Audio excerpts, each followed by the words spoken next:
Umuthi kuma Palm Sunday na wiki ĩno yothe andũ megũkorwo makĩharĩria ũhoro wa Easter tondũ nĩ wiki ya Passover. No andũ aingĩ matirĩ mageria meciria mũno ũhoro wa origin ya Easter. No ĩyo rĩu yambĩrĩirie Old Testament rĩrĩa Pharaoh oigĩte nĩ ekũraga twana tuothe twa kahĩĩ.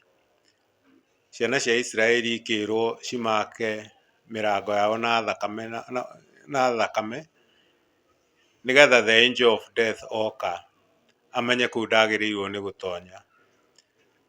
Na noguo magĩkire na the angel of death ndoragire ciana cia Israeli.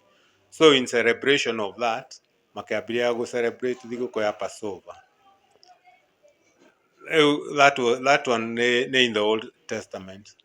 In the New Testament harĩa Passover rĩu nayo yũkĩte, Jesũ nĩguo akorirwo akĩnina thikũ 40 werũ-inĩ na nĩguo acokaga Jerusalem, na nĩguo rĩu welcome-irwo na makĩndũ nĩ andũ. Welcome-wo rĩ, nĩtũkiuge onake okaga gũ celebrate ũhoro wa boy child.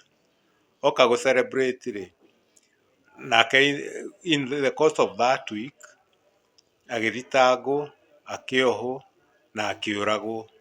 So koguo niĩ in my own opinion Easter week yothe ĩkoragwo ĩ celebration ya boy child, na boy child no mũndũ ũrĩa ũhetwo 1 week in the Bible tondũ boy child nĩwe gĩtugĩ kĩa rũrĩrĩ.